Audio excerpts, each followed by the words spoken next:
Yeah, we are back. It is episode 68 of the Metal Roundtable. I am Metal Rob, and with me, as always, is the great Carcass John. Okay, Donna. Before we get to you, we've got one quick thing that we have to get out of the way. Carcass always wears a shirt that I can't read, but I busted him on this one. That says Tomb Mold.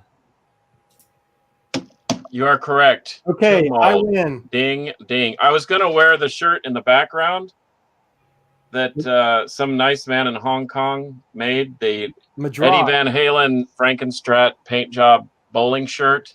But I just have to keep with the theme of the show. So bear with me. I've hung it in back, so that's my mad prop to the great Eddie Van Halen. Rest in peace to the great Eddie Van Halen, of course. But let's bring this bad boy straight to business. If you don't know who we have with us today, shame on you, because the lady with us, the great Donna Halper, coming to us from Boston, discovered. Am I right? The great Donna Halper is with us. Halper, thank you for being with us. Well, you pay me the big bucks, I show up. Am I right? That's right. This is a high-dollar production, too. I knew there was a price attached somewhere. That's right. Welcome to my messy office, gentlemen. Yeah, thank you for coming on with us. I really appreciate it. I enjoyed visiting with you a couple of days ago so that we could kind of get to know each other, and we're going to put the ball on the tee for you, and we are going to let you do this thing. I learned about you in the Beyond the Lighted Stage documentary, which is fantastic. That's where I found out who you were and what your business was with Rush.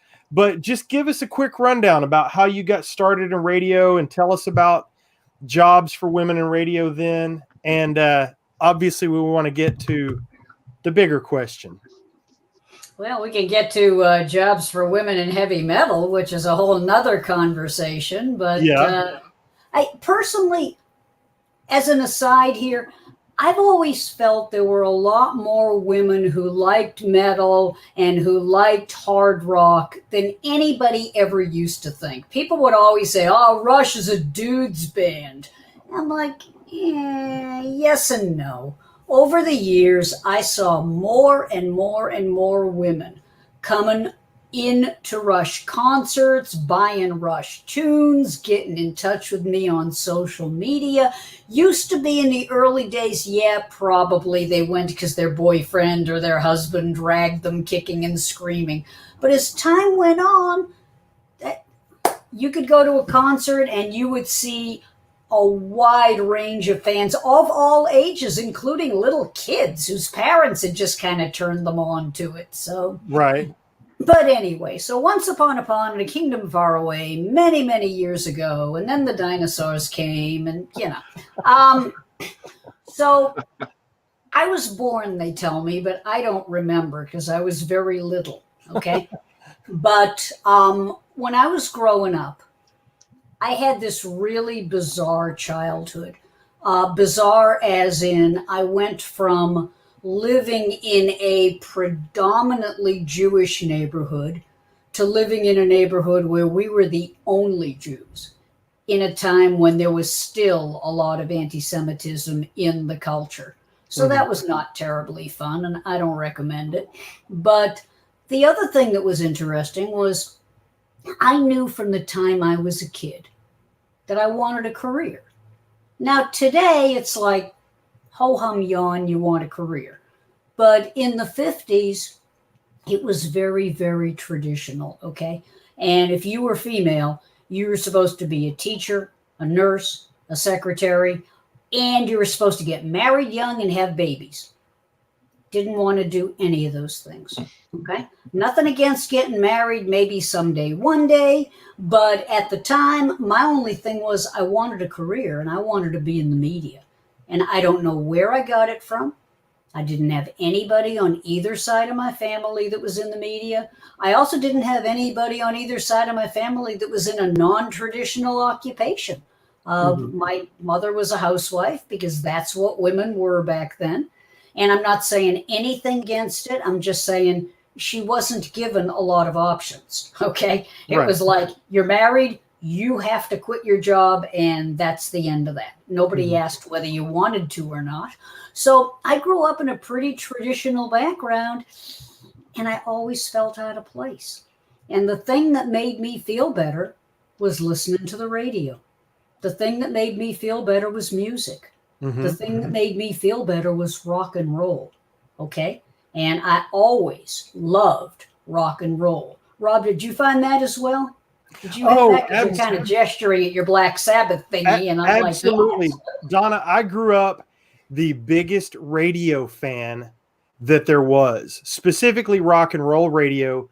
But I listened to those DJs like they were gods. And when I got my first cassette player, I recorded hours and hours and hours of radio. I loved it and was fortunate enough to do it for about 3 years up in Cheyenne, Wyoming. It didn't last. But I did get to do radio. I was very proud of myself. I had a fun little show. So I, like you, yes, grew up loving radio, but please continue. No, you're not interrupting me. I'm just saying this was an era when radio really mattered to people, that pre-internet era, okay? And today you got kids growing up that it's like, yeah, they've always been digital natives. Right. But in that era before the internet got into everybody's homes, I mean, I'm a media historian. The internet started being a thing in 1969, but nobody knew about it. It was designed for the military. And then in like the 1980s, a few colleges kind of linked up. Oh boy. But if you weren't in that group, you didn't know. It really wasn't until the 1990s that the internet started getting into people's homes. And prior to that, if you wanted to hear new music, it was radio.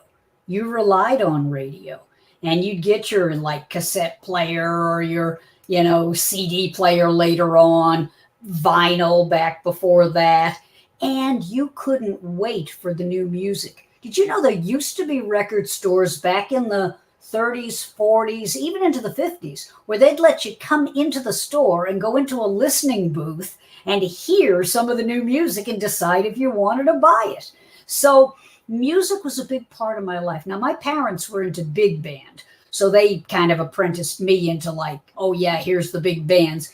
Wasn't my thing, but I'm glad that they introduced me to it, because years later I got to meet some of those performers, and I mean, what a privilege. But I always liked rock and roll from day one. And I got to be around in the 50s when rock and roll was still new, when it was still developing. And since I don't smoke or drink or do drugs, I actually remember those days. And hey, me too. There you go. Me too. So the DJs were like friends to me. And I just thought to myself, wow, what a cool job that would be. It would be so much fun to be on the radio, playing the hits, playing the tunes, introducing people to new music. I'd love to do that. And I had no idea that was a revolutionary thing to want, because girls were not welcome in top 40 radio. I mean, you could be a receptionist, you might be a music director, but in terms of getting on the air, evidently the republic would fall if there was a female voice on the air, I guess. I don't know, But I became, finally, after much effort and struggle, in 1968, I became the first woman in the history of Northeastern University to ever be on the radio, and the republic didn't fall, still here. And I gradually was able to embark upon a career that took me to Cleveland and New York City and Washington, D.C., and of course back to Boston. And then I started a consulting business and worked all over North America, and, I got to go to Hawaii, got to go to, Alaska, you name it, I worked there. And awesome. Met some fabulous people, met some famous people, met people like Springsteen and Bob Seger. And, the one person I didn't meet that I always kind of wished I could have was Ozzy. I told you this the other day when we were talking. Yeah. I always wished I could have met Ozzy, because I hear, and I'm not being sarcastic here. I mean, Ozzy has well-known problems with substances. Okay. It's not a big surprise, but I'm told when he's going through his period of being clean and sober, they don't make nicer people. I'm told he's just a really good guy. And I wished I could have met him. You know, I met ZZ Top. I mean, you know, you name them. If they existed in the 70s and 80s, the chances are real good I met them. And it was a lot of fun. And, you know, met some members of the Allman Brothers, I mean, etc. Fleetwood Mac, I think I mentioned. And, of course, discovered Rush. And that changed my life considerably. And I don't think I'd be talking to you wonderful folks if I hadn't done that. So there's that. Yeah, that's awesome. Well, what I would like to know, one of the things that people don't know, especially these days, and if you haven't ever done the radio business, which I was in it for a minute. But one of the things that I came to understand was how record labels service radio stations, meaning sending out releases before they come out and promos and all that kind of thing. So my curiosity, when the Rush record shows up, is that how it showed up? How did it fall to you? Just kind of take us through that.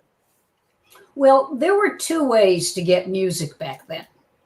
There was the conventional route, which is you sign a contract with a record label, let's say RCA, okay? So you sign a contract with RCA.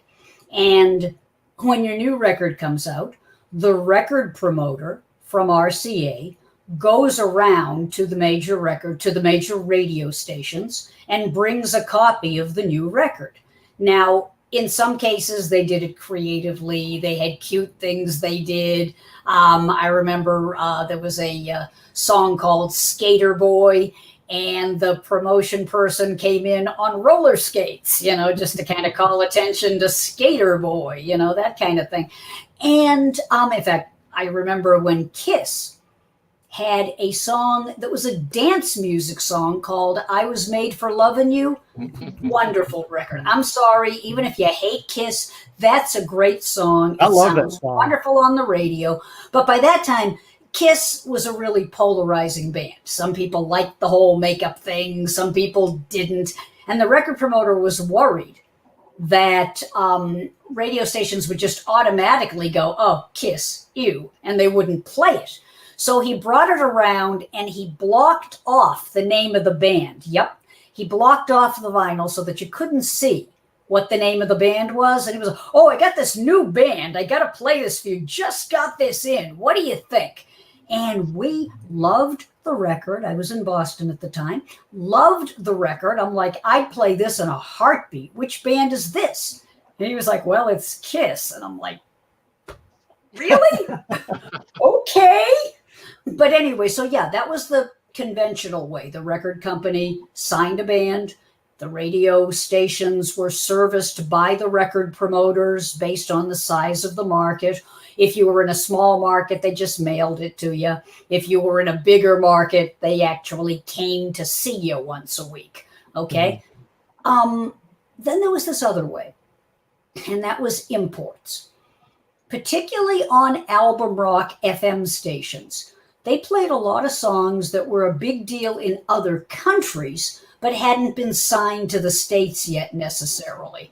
Kraftwerk and, some of the other, I'm completely blocking on some of the names of the bands, but there were a number of them that were really huge overseas, even some of the British bands that didn't have an American label yet.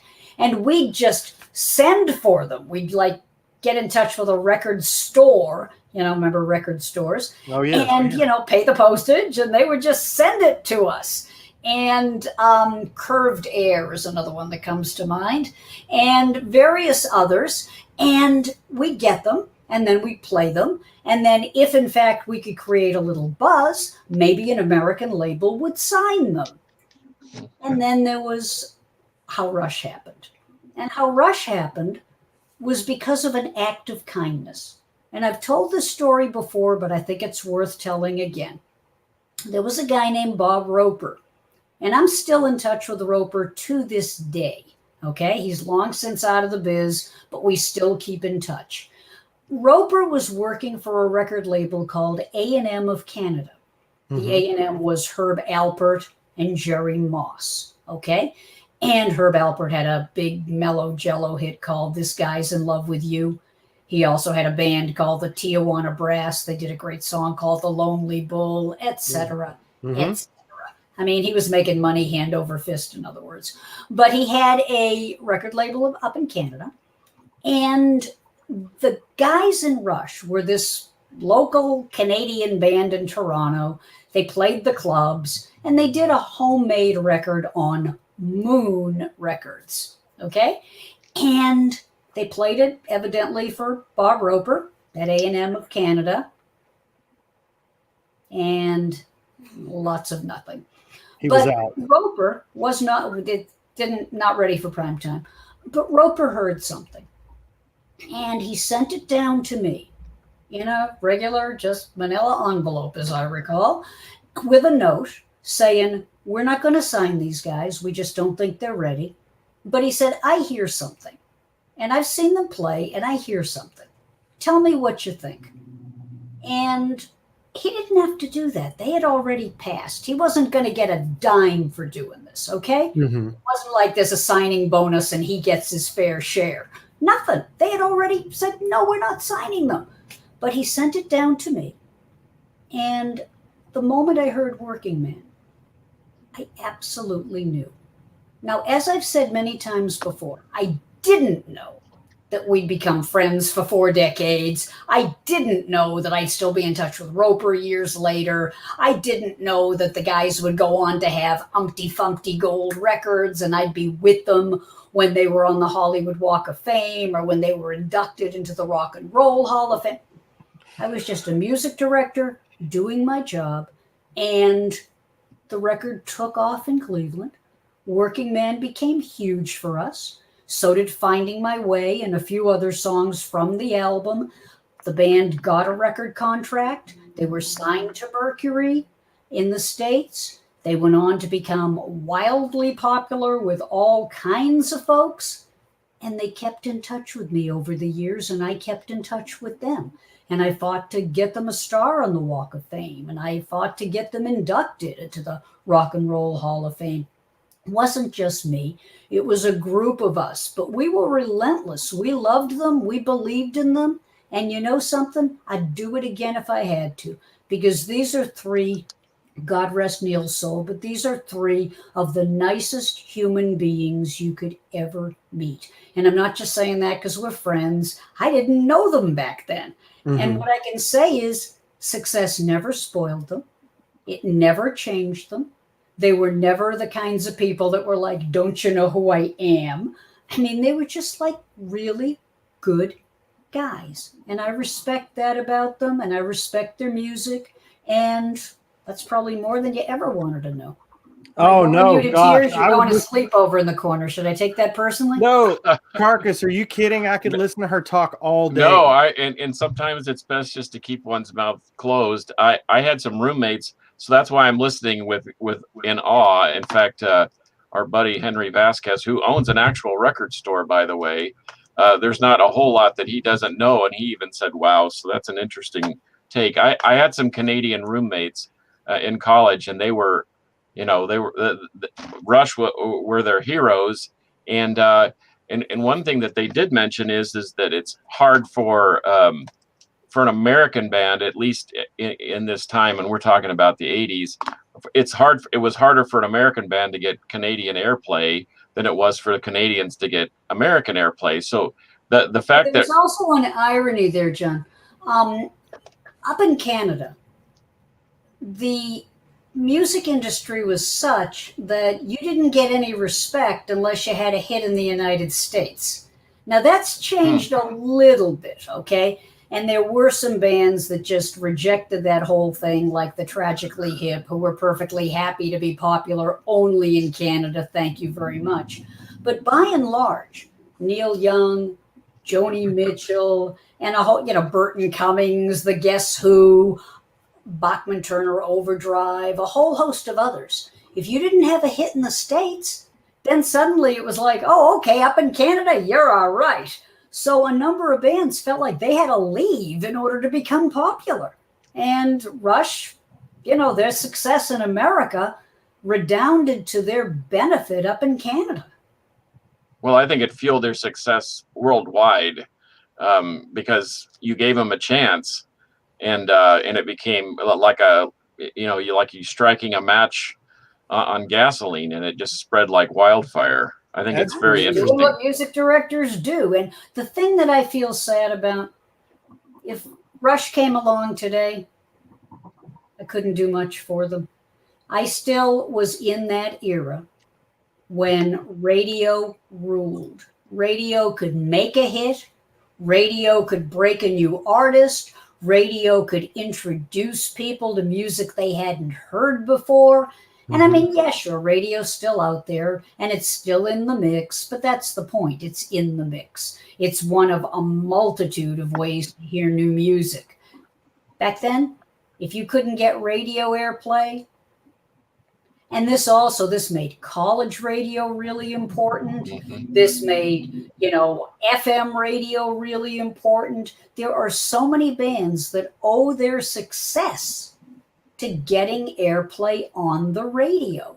And it was just a golden time for that. Was it perfect? Absolutely not. Did I ever get equal pay? No, I did not. Men always made more than me for doing the exact same work. And I'm not saying that to be bitter. I'm just saying, like, the culture on some levels tried to present itself as like very, we're moving forward. And some of the same old stuff remained. Right. So unfortunately, if you were looking to make the big bucks, it kind of didn't help you if you were female and wanted to make the big bucks. There were a few women that did well. But by and large, equal pay, sad to say, was not a thing.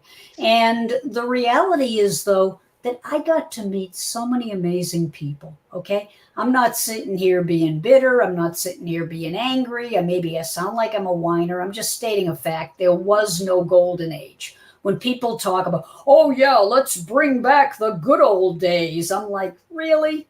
Because the good old days weren't so good for some people, okay? And for other people, well, maybe. If you were in the dominant group, then yeah, sure, it was great for you as you sat in your mansion and counted your money. Right. But what's interesting there is Neil and I had a talk about that one time.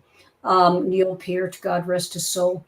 And Neil said to me, he said, the reason I shifted politically, and he was Canadian, so he couldn't vote in the States anyhow. But he said, like, I used to be like what you guys would call a conservative. He said, once I got out there more and saw that the playing field really wasn't level and that some people really weren't being given a fair chance. He said, yeah, we can relate. We can debate about the role of government. But he said, I really feel like we should help each other. And he said, I turned into a bleeding heart libertarian. I really did. He said, I'm still not eager to be in any one party, but I'm real clear that charity matters and that helping other people matters. And he said, that's a shift. And I think a lot of people haven't made that shift. I think they're still kind of coming from. And that's unfortunate because there's a lot of people out there that could benefit from a kind word, that could benefit from being turned on to a great new song, that could benefit from somebody sharing something with them.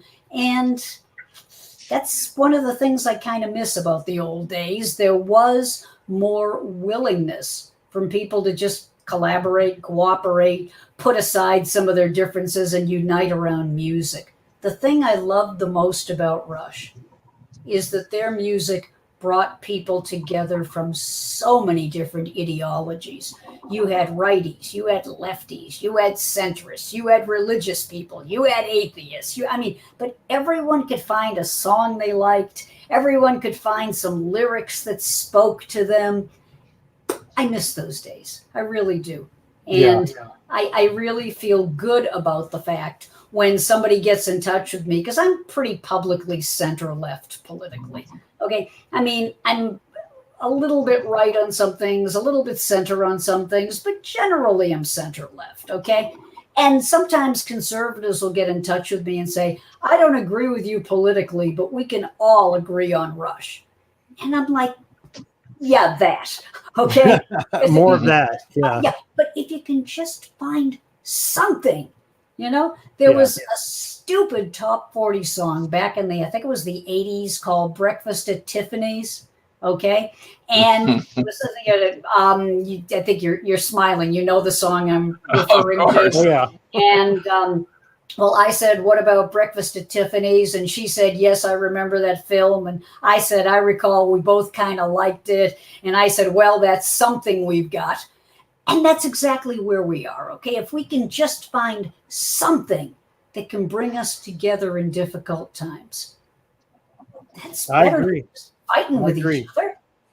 So I want to ask you, one of the things talking so much, I just no. Oh my gosh, this is great. No. This is by the word. You know what I mean? Oh my gosh, this is beautiful. I love it. One of the things that I didn't realize when I first learned about Rush, because the first song I heard, I think, was Tom Sawyer, because it got played on the radio. But where I really came into my Rush understanding was around the Signals album, because I bought New World Man 45, and then I went back. One of the things that I found odd was I didn't realize that Neil was not always the drummer. They had John Rutsey on the first album. Tell us a little bit about John Rutsey, because he was always kind of an enigma to me, because he appeared on the album and then Neil comes in and they go throughout this stellar career. Just tell us a little bit about the man.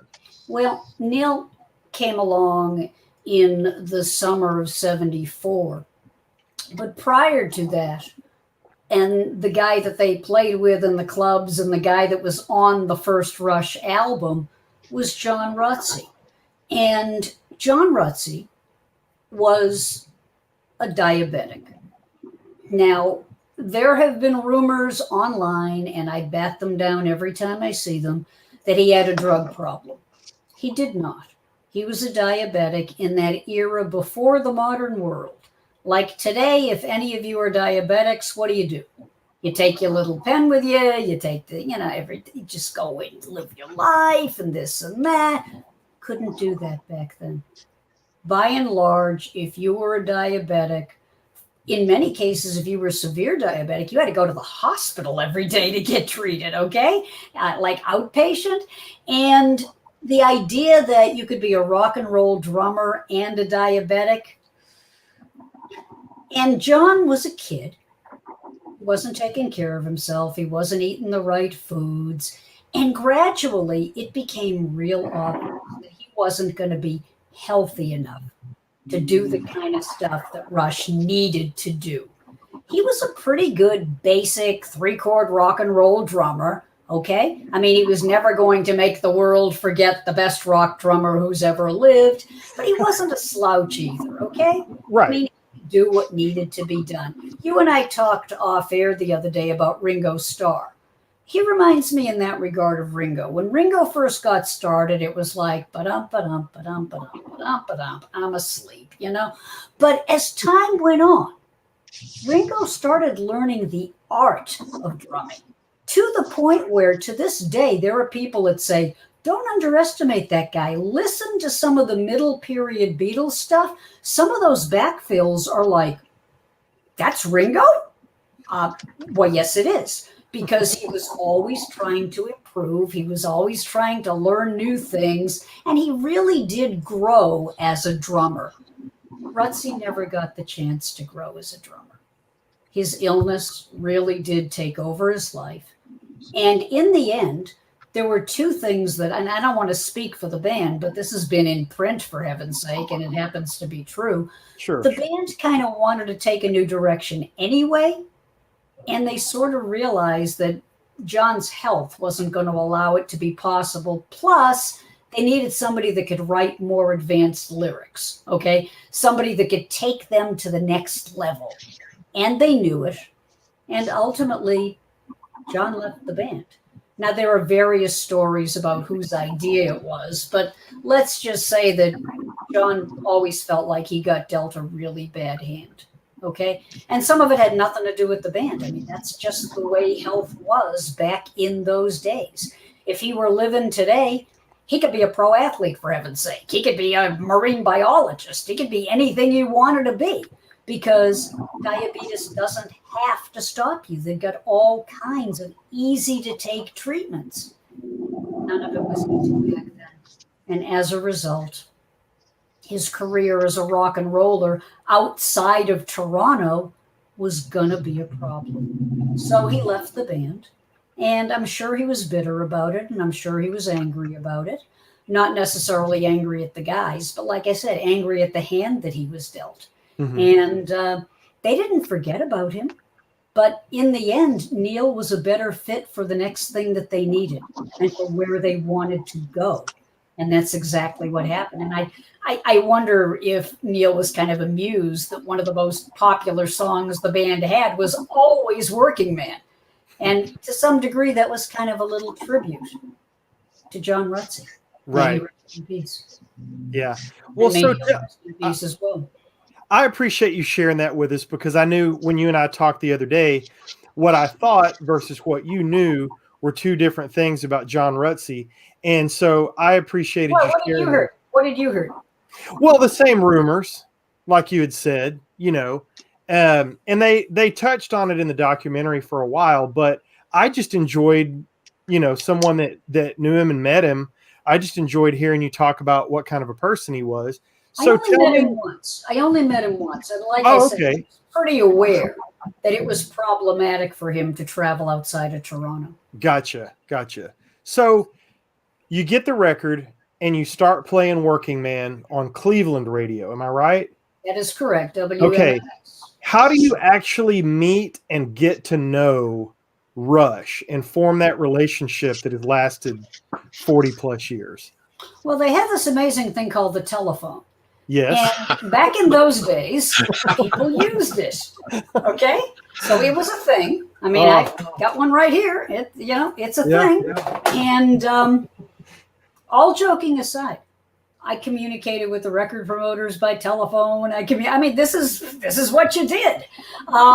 So when we started getting requests for that Rush album, we had one of it. Okay. If it got scratched, if it got damaged, we would have none of it. And by the way, that's not a secret signal to certain people out there. That's just a zero. Okay. Because in the world today, you never know. You just never know. I mean, So it's like this. If you turn it this way, it's something. It's the Power Pig salute. Yes, indeed. Somebody's going to be mad. Oh gosh. Oh, I know. This is the world we're living in, kids. Yeah. So, that having been said, so we were playing it, and I realized very quickly as a music director, we have one of these, okay? And that's never a good place to be in. So I remember vaguely, I think I called Roper, and I was like, how do I get a hold of them? And, because what's Moon Records, And he knew their manager. So I think he gave me their number. And so I called up the managers. They had two of them back then. Later, they would only have one, Vic Wilson and Ray Daniels. And I believe it was Vic that I was able to get a hold of. And I said, your record is a big deal in Cleveland. And he was like, it is? How did it get to Cleveland? We can't get arrested in Toronto, And I was like, well, Bob Roper sent it down to us. And we're like, you guys are big here now, okay? And I need more copies of your record. I really do. He's like, I'll send you some. And then I get a phone call from a guy named Peter Schlewin, God rest his soul, who ran the big store that had imports. Remember I said some stations played stuff from England and stuff from Germany and stuff from, wherever. And we had a reputation for that too. So Peter Schlewin, who sells imports at a store called Record Revolution, he calls and he's like, can you get me some? And I'll sell them. I'm like, I'll put you in touch with the management. So long story short, they got sent down a box of records, Record Revolution sold out of them. And the next thing you know, American record companies are calling because WMMS was a big deal. And we reported to trade publications like Billboard and Record World and various others. And people read them like, oh, you guys are doing real well with this record. That's what you did before the internet. And today it's all online. But they were like, oh, you're doing real well with this. Okay, terrific. What label are they on? They're not. Oh, unsigned band. Suddenly everybody wants to sign them. And they ultimately signed with Mercury Records, where a friend of mine, Cliff Bernstein, signed them and promised me that he would treat them right and give them a lot of promotion. And on we go. They came down. They did a couple of gigs down in Cleveland. It was great to see them. And they did a live broadcast from the Agora Ballroom. When they did the live version of Working Man, they gave me a shout out, and et cetera, and et cetera. The American version of the record, the one that you have, is actually the Canadian version with an ugly fuchsia cover as opposed to a sort of red cover, and with the lines added at the bottom, with special thanks to Donna Halper for getting the ball rolling. And I was really surprised they did that. I've got to put my glasses on. But this was so typical of the guys. I mean, they were just very compassionate people, and they were grateful. I never knew back then that we would become friends, but we did. And yes, it says right there, you know, with special thanks to Donna Halper of WMMS in Cleveland for getting the ball rolling. Oh, wow. That's awesome. First album that it was ever dedicated to me. And they dedicated the second one to me as well, which I was grateful for. And then, of course, I was in the documentary, and et cetera, and et cetera. That was very cool. And we did become friends. Let me ask you one more thing, because we want to be very respectful of your time, but I have my copy. Do you still have yours? Absolutely. Do you It have is downstairs wrapped in plastic. I will never part with it. I will never sell it. It is like I take it out. I take it out every now and then when I'm giving speaking engagements so that people can see the difference between the two. Yeah. Okay. And also so that people can see an actual artifact of rock and roll history. If you look behind you in my messy office, this is orderly chaos. What those piles are piles of artifacts that I use in my research. I write extensively. I try to keep the stories alive of the people that influenced our lives so much. And believe it or don't, not everything is digitized. And so what I do back in the pre-pandemic days is I would go out to the flea markets and various other places and just kind of rescue stuff that people were going to toss, but to me, it's gold, and I don't want anything to happen to it. And, you know, I treat it with respect. Let me just grab something off frame here for a second if I can find it. Maybe I can, maybe I can't. But for example, here I have, now this will mean nothing to anyone, but it means something to me. See this? Now, yes. I know what you're thinking. It's a ratty old book, Don. Yeah, except it's a ratty old book from 1925, and it's a diary. People back then loved radio so much that they listened and they wrote down what they heard. This is an actual listing of the stuff that some listener heard that night. And what they thought of it, I don't know if it's a man or a woman, what they thought of it, what stations they heard. I mean, this is gold for someone like me, okay? Mm-hmm. Because this is like, here's somebody who was there when radio was 4 years old, okay? I'm not reading about this like years later from somebody that was never there and they basically read about it. I'm like, I've got the actual thing, okay? Yeah. Or I'll tell you one more. This is a book about WWJ, which is still on the air. It was written a year and a half after radio was born. Wow. Okay? By the people who founded the radio station. Okay? Man, so that is cool. all behind me are artifacts from 100 years of broadcasting and the music industry and different genres. So when someone says to me, hey, what do you know about name this group or this band? I can go to the actual artifacts and look and see what did people back then think about them and how has that changed over the years. So it's kind of a privilege for me to preserve the history of my industry. And I know it looks chaotic, but believe it or don't, I know where everything is. And I continue to try to preserve it. But yeah, I touch the original Rush album very seldom because, like anything else, it's very fragile. I don't want anything to happen to it. No, and I will cherish it all the days of my life because knowing Rush changed my life. Now, I hope I'm not boring your listeners because I know people in the audience mostly do like metal and, how come we're not talking about this band or that band? So you've been nothing but nice to me and I appreciate the opportunity and I don't want to overstay my welcome. No, not at all, Donna. We talk all things classic rock, hard rock, heavy metal. You are welcome anytime. If you find a cool artifact that you want to share, you call me or message me. The next time I am in Boston, I can tell you this. I'm going to send you a message and I'm going to try and take you to lunch. And maybe you could just show me the Rush record through the window, maybe, or something. Because I showed you a picture. Yes, you did. Yes, you did. I have pictures of it with me and a couple of fans. When Beyond the Lighted Stage came out, I did bring it out to the premiere. And I do have pictures of it. But yeah, at some point in time, if you want me to take it out and show it to you and you can just... Yeah, and we would. Yes, we would.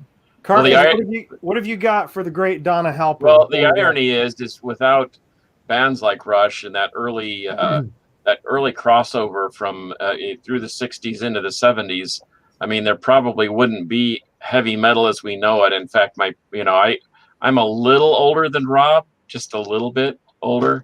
And so I had the fortune to see some of the greats. In fact, I came in on the Rush train. The first song I ever heard was Bastille Day, and then worked my way backwards and thought, wow, it really sounds different, but I still love it. And then I've been hooked ever since. But my parents used to deem Rush heavy metal, and but so was Aerosmith and Ted Nugent. So I couldn't ever figure that out. But without those types of bands, obviously we wouldn't have the movement towards a heavier or a faster sound. And even Rush to the point, they played things in a manner that inspired others to play faster, to play more technically a sound, and to do other things. And so they had something that nobody else had, and it's amazing without people like you that actually gave them the opportunity to expand their horizons in another country that ended up being a stepping stone to the rest of the world. I think it's amazing. Fantastic. Yeah, without you paying attention, they could have just skipped right off the atmosphere like a million other bands. And so we are certainly thankful that you paid attention and that you dropped the needle on Working Man. And I'm very grateful that you guys have the kind of show that you have, because this is a labor of love. I'm sure you're not making the big bucks. I'm sure you basically get paid. Some people are making. He's a millionaire and everybody knows it. But I mean, besides that, but all joking aside, these are the kinds of things that you do just for the love of the music. Mm-hmm. Like people have said to me, well, did you get a finder's fee? I'm like, a finder's fee? I got a 45-year friendship. How lucky am I? Okay. Exactly. And I wouldn't be talking to nice folks like you. And I mean that sincerely. I mean, there would be nobody that would be asking me on their podcast, their webcast, or any other kind of casts if it weren't for my career in broadcasting and some of the bands that I was able to play and some of the folks I would be able to meet. But none of it changed my life like Rush did. And it is a privilege to be able to come and talk about the band and also to give it my proper respect, which I will do forever. And it's so nice to meet some fans who are willing to set genres aside, because maybe you got a show about metal, but I mean, you know what? It's all music. It is. It brings people together. I'm all for it. Gentlemen, I got to go do something else entirely because I teach 4 classes tomorrow and I got to get ready for that. So thank you, Donna, so much. Oh my gosh. I hope I was okay. Oh, you were beyond okay. You were fantastic. We appreciate it. Thank you. Not so bad yourself. Thank you again. Do I get the show T-shirt? I mean, come on. If I have any, I'll send you one, but I think we're completely out of T-shirts. But check this out. We do one thing to sign off the show, and we give the metal horns, and we say metal will prevail. You may join us, but you don't have to. Carcass, are you ready? I'm ready. All right, Donna, thank you again so much. And until next time, metal will prevail. And I will just do the music will prevail. Yes. Because if you don't have music in your life, what have you got? You got perfect. A lot of quiet time. That's no good. That's it. A lot of quiet riot. Thank you again. Amen, Donna. Thank you.